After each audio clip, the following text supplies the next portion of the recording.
আশা করি সকলে ভালো আছেন। তাসফিয়া কনস্ট্রাকশনের আর নতুন একটি ভিডিওতে আপনাদেরকে স্বাগতম। ভিউয়ার্স, আজকের এই ভিডিওতে আমি আপনাদেরকে দেখাবো যে প্রপারলি সঠিক নিয়মে এবং ইঞ্জিনিয়ারিং রুলস মতে 10 ইঞ্চি গাঁথনি করার সঠিক নিয়ম কোনটি। তো সবার আগে যে বিষয়টা আপনারা খেয়াল রাখবেন, ক্যামেরাটা দিতে হবে। সবার আগে যে বিষয়টা খেয়াল রাখবেন, তো বিষয়টা হলো যে দেখবেন যে 10 ইঞ্চি ইটের যে গাঁথনির যে জয়েন্টটা, এই জয়েন্টটা ঠিক আছে কিনা। ঠিক আছে, এই জয়েন্টটা যাতে কাটা না পড়ে সেদিকে লক্ষ্য রাখবেন।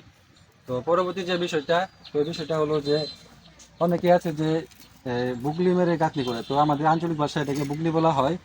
তো বুগলি করা গাঁথনির আসলে নিয়ম নাই। তো এভাবে 12 মিলি অর্থাৎ হাফ ইঞ্চি ফাঁকা রাখতে হবে একটি ইট থেকে আরেকটি ইট পর্যন্ত। আর এখানে মশলার যে থিকনেস বা মশলা আপনার যে ভাঙতে হবে বালুটা, তো এই বালুটা ভাঙতে হবে 12 মিলি হাফ ইঞ্চি। আর আরেকটা বিষয়, একটু ক্যামেরাটা এদিকে ঘুরে আসুন, এদিকে এদিকে এদিকে আসুন। আরেকটা বিষয়, অনেকে এই যে এভাবে এভাবে একটুখানি শীতের মধ্যে এভাবে গাঁথুনি করে।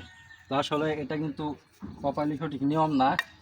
ঠিক আছে, তো সঠিক নিয়ম হচ্ছে এভাবে 12 মিলি আপনার ফাঁকা রাখা, তারপর আলাদাভাবে জয়েন দিতে হবে। আর যদিও এভাবে যদি দেন, তো পুরাপুরি ইটকে এভাবে পুরাপুরি দিতে হবে। এভাবে পুরা ইট যাতে আপনার 12টা মেকআপ হয়। আর এটার থিকনেস যেন 12 মিলি হয়, অথবা 10 মিলি হলে অসুবিধা নেই। ঠিক আছে, এভাবে কিন্তু গাঁথনি করা সঠিক নিয়ম। তো এইভাবে কিন্তু একটু বালু দিয়ে কিন্তু গাঁথনি করা যাবে না। তো এটা ইঞ্জিনিয়ারিং দৃষ্টিকোণে কিন্তু রং কাজ। ঠিক আছে, আশা করি বুঝতে পারছেন। তো সবাই ভালো থাকবেন, সুস্থ থাকবেন, দেখা হবে অন্য কোনো ভিডিওতে।